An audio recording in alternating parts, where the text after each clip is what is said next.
kalau kita misalnya ingin dikatakan bank syariah itu sudah benar enggak sih? Sekilas saya ingin jawab, kenapa kita nggak bisa Pak kasih syariah itu terkesan syariah, falah oriented bukan profit oriented. Kata mereka karena bank syariah ini masih ini sebenarnya tentang aplikasi pada perbankan syariah. Kenapa ini terjadi? Karena ada yang namanya akad-akad tadi. Mungkin Bapak dengan Ibu tadi lebih jelas tentang akad murabahah, mudharabah, musyarakah, hiwalah dan macam-macam itu. Itu sebenarnya sekurang-kurang pengetahuan saya, artinya saya tidak terlalu melihat secara luas. Saya cuma baca sekilas tentang tinjauan kanun ini. Sekilas kasat mata saya lihat ya oke nih bagus nih mantap gitu. Nah sebenarnya yang diinginkan dari kanun ini kan, yang kita inginkan dari kanun ini adanya perbedaan bank syariah dengan bank konvensional. Tapi kalau kita ingin lihat secara teorinya, apa yang dilakukan oleh bank syariah dan bank konvensional itu sudah benar. Teorinya.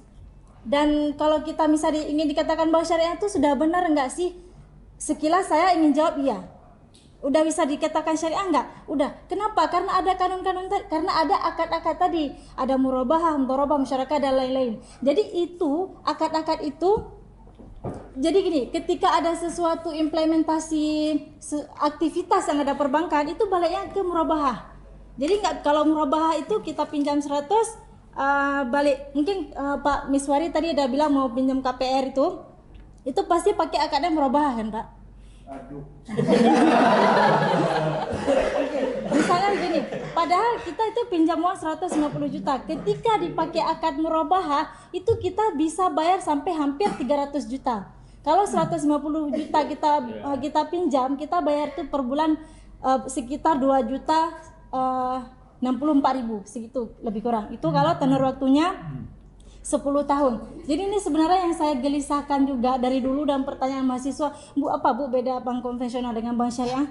Ya saya kan jelasin, nggak mungkin saya jela-jelain depan mahasiswa. Depan mahasiswa itu saya selalu bangga-banggain bank syariah dan kita tuh harus jadi bank syariah tuh pokoknya harus oke gitu. Dan pada suatu hari saya dalam perjalanan dari sini ke Losmawe pulang kampung, duduk-duduk dengan ibu tuh bendahara di sebuah kantor. Kata adik ini sekolah di mana? Singkat cerita saya bilang profesi saya mengajar di kampus, mata kuliah apa katanya, ekonomi syariah dan segala macam. Terus ibu tuh nanya, Dek, ibu mau nanya nih, bank konvensional dengan bank syariah bedanya di mana sih? Kami kan di bendahara nih rasa-rasanya nggak ada tuh syariah itu syariah. Tapi saya nggak menjelekkan sedikit Bu, enggak Bu, secara kesyariahannya Pak itu sudah benar saya bilang. Jadi pemerintah kita ini ingin masyarakat ini aktivitasnya itu secara syariah sudah benar, cuman implikasi apa yang dirasakan oleh masyarakat kurang mampu ini nggak dapat apa sih bedanya bank konvensional dengan bank syariah? Itu ternyata yang mengawasi itu kan ada DPS, Dewan Pengawas Syariah. Dan saya baru saja mau daftar untuk ikut pelatihan itu, cuma karena berbayar jadi harus mikir-mikir dulu. Sampai 5 jutaan kayak gitu kan Pak. Saya pengen tahu bagaimana mereka itu dalam meregulasi fatwa. Karena kalau kita lihat murabahah itu betul Pak, nggak ada di bank itu 100 bayar 100 pinjam 100 bayar 100 nggak ada. Kalau di akadnya ada Qardul Hasan namanya. Kalau Qardul Hasan ya 100 bayar 100. Tapi di bank paling banyak adalah murabahah. Paling banyak. Dan yang untuk UMKM pun walaupun itu dibilang nggak ada jaminan segala macam tuh tetap harus ada, dan itu ujung-ujungnya pakai akad murabahah. Beli barangnya dulu. Intinya kayak murabahah itulah. Dan misalnya apakah ini melanggar syariat? Enggak ada melanggar syariat ini. Cuma sekarang mungkin itu adalah kita sama-sama untuk merumuskan solusi bagaimana murabahah ini benar-benar murabahah. Jadi kalau ingin ditanya murabahah itu apa? Jual beli dengan keuntungan. Apakah Islam mengatur keuntungan itu? Enggak ada persentase berapa harus kita ngambil untung. Jadi saya beli 5.000, saya mau jual 25.000, boleh enggak? Boleh. Itulah yang dipakai di perbankan syariah dengan skim murabahah yang ada. Jadi gitu.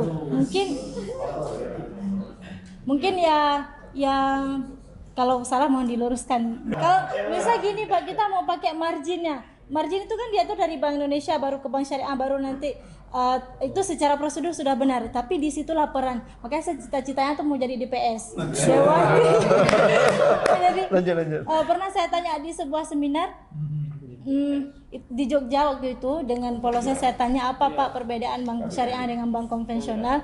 Mereka kenapa kita nggak bisa Pak kasih syariah itu terkesan syariah, falah oriented bukan profit oriented. Kata mereka karena bank syariah ini masih kayak bayi katanya, jadi nggak bisa kita kasih sebuah pembiayaan dengan bayarnya agak sedikit, itu nggak bisa karena kita memang masih merangkak lah istilahnya. Kasih susu. Itu jawabannya. Mungkin kita nggak bisa juga mengkritisi perbankan syariah terlalu dalam, tapi kita harus juga bisa kasih solusi bagaimana bank syariah ini benar-benar bisa memberikan dampak yang baik gitu. Karena secara akad dan segala macam itu hana masalah li. Gitu. Jadi hana masalah. Jadi kita masuk dari jalan yang lain Pak, apa misalnya gitu. Ya mungkin tahu. Itu kan akadnya ada dua biasanya, murabah, kemudian Ada murabah diwakilahkan. Iya, betul. Saya melihat itu kayak siasat fikih saja, supaya yang penting gimana itu murabah kemudian diwakilahkan kita yang belanja. Iya, karena kan bank yang menyediakan barangnya. Karena bank itu sebagai intermediari, jadi dia bukan sebagai penjual, intermediari institusi, ya. Jadi itu penghubung. Itu ada kafalah namanya Pak. Kafalah itu dibolehkan juga. Jadi kafalah itu siapa kita mau beli mobil misalnya. Ini mobilnya. Bang, saya mau beli mobil di showroom A. Ini mobilnya, praktek murabahnya. Oke. Kemudian dibelikan atas nama bank, kemudian bank menjual kepada kita dengan keuntungan. Rabaha artinya untung gitu kan Pak. Murabaha. Jadi di situ itu gak ada yang salah memang. Jadi makanya saya kayak mana ya murabaha ini biar jadi lebih biar lebih mensejahterakan, biar kita orang-orang biasa nih bisa pinjam di bank. Terus yang di bank tuh kan cuma PNS. Kalau yang UMKM bisa Pak. Saya juga ada lihat-lihat yang UMKM itu sampai 500 juta. Itu seareko pelatihan UMKM, entah mungkin mereka cuma fokus yang ke pelatihan itu. Cuma yang 500 juta dengan S dan K berlaku gitu kan Pak. Itu memang pembiayaan akhirnya nggak banyak. Kalau 100 juta kita pinjam itu sebulan cuma 1.900.000 kayak gitu. Dan itu ujung-ujungnya 100 entah 20 juta entah 13 juta, ini nggak terlalu banyak. Tapi kalau yang PNS itu sampai hampir 300 kan Pak, 150 kita pinjam, 280 sekian yang kita bayar. Memang itu nggak apa-apa. Kenapa? Karena itu time value of money. Jadi memang Betul ya? itu memang nggak masalah kan Bu. Jadi begitulah mungkin itu sama-sama kita pikir gimana perbankan itu bisa lebih terlihat maslahat begitu. Oke, Pak, terima kasih. Assalamualaikum warahmatullahi wabarakatuh. Waalaikumsalam, luar biasa.